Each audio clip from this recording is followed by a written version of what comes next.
지난 3주간 12개 상임위원회의 국정감사가 종료되었고 운영위 등 겸임 상임위회의 국정감사만 남아 있습니다. 지난 4년간 문재인 정부의 국정과제 수행과 민생 안정의 성과를 점검해야 할 국정감사를 돌아보면 과연 국민의 눈높이만큼 수준 있게 진행되었나 의문입니다. 위드 코로나 시대 민생의 향방을 논의해야 할 중요한 시기에도 국민의힘은 오로지 정략에만 몰입하여 성남시 대장동 사건으로 국정감사의 취지와 수준을 망쳐 국민을 피로하게 하고 검찰과 법원의 일부 증인들은 과거 그들의 잘못으로 국민이 피해를 입은 사실에도 사과 한마디 없는 뻔뻔한 모습이나 여전히 선민의식에 찌든 거만한 모습을 보여 국민께 실망을 드린 것도 사실입니다. 그럼에도 주권재민의 정신을 거스를 수는 없습니다. 국민에 대한 봉사라는 공직자의 본분이 완전히 뿌리내릴 때까지 사소한 것 하나도 놓치지 않도록 더 매진하겠습니다. 마지막까지 국정감사를 관심있게 지켜봐 주시고 아낌없는 성원과 질타를 보내주시기를 부탁드립니다.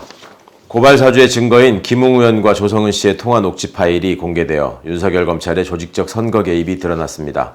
국민의힘은 녹취록에 윤석열이란 이름이 등장하지 않는다고 발끈함에 MBC를 고발해놓고 정작 공개된 녹취 파일에서 윤석열이 복수 언급되자 오히려 윤 전 총장이 고발사주에 관여하지 않은 게 증명되었다라며 억제 해석을 덧붙여 국민을 속이려 합니다. 특히 검찰과 채널A만 알고 있던 이동재 기자의 대역 녹음과 양심선언 시나리오에 대해 설명하는 부분은 윤석열, 한동훈 사이의 긴밀한 사전 모의가 김웅을 통해 전달되었을 가능성에 신빙성을 더해주고 있습니다. 그러니 검언유착 사건이 드러난 후 감찰을 방해하며 여러 공작을 감행한 한동훈과 전 대검 대변인 권순정이 추가로 입건된 것은 당연한 수순입니다. 공수처는 출범의 취지와 국민의 기대를 새기며 명백한 증거 앞에서 더 이상 좌고우면하지 말고 신속한 수사로 진실을 규명해낼 것이라 믿습니다. 범죄 혐의가 있는 전현직 검사들의 장난질에 더 이상 끌려다니지 않기를 바랍니다. 윤석열 후보는 지난 19일 전두환 전 대통령이 군사 쿠데타와 5.18만 빼면 그야말로 정치는 잘했다고 얘기하는 분들이 많다고 밝혔습니다. 그 어떤 살인마나 독재자도 정당화시킬 수 있는 뭐뭐만 빼면 식의 발언에 드러난 처참하게 뒤틀린 역사인식에 경악하고 사과를 못한 다음에 버티기로 일관하던 태도에 기가 막혔습니다. 여론에 밀려 억지 사과를 한 것이 못내 억울했던지 당일 밤에 새칭 개사과 사진을 올려 사과는 개나 주라는 시각적 메시지로 국민을 우롱하며 본색을 드러냈습니다. 매번 상상을 초월하는 망언으로 국민을 개돼지로 여긴다는 비판이 무색하게 되었으니 자당 대표마저 상식을 초월한다며 착잡해하고 조중동마저 감싸주지 못하고 사설로 비판하는 것입니다. 실무자의 실수로 돌리며 넘어가려 하지만 사과 전날 돌잔치 사진으로 한 차례 홍역을 치르고 사과 당일 다시 개사과 사진을 올리며 후보의 낙선운동에 힘쓸 실무자가 과연 존재할지 의문이며 국민을 조롱하고 뜬금없는 프레임으로 국면을 전환하려 애쓰는 태도는 민주주의를 더럽힐 뿐입니다.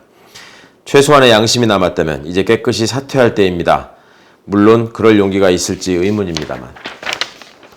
윤석열 후보는 지난 15일 경선 후보 토론에서 김건희 씨의 도이치모터스 주식 거래 내역을 공개하겠다고 약속하고 닷새가 지난 20일에 공개했습니다. 하지만 2010년 1월 14일부터 2월 2일 사이에 그저 보름간의 거래 내용만 드러냈을 뿐입니다. 경찰의 내사보고서에 따르면 김건희 씨는 현금 10억 원을 2월 초순경 주가조작범에게 넘겼고 10월부터 주가를 끌어올리는 소위 작전이 시행됩니다.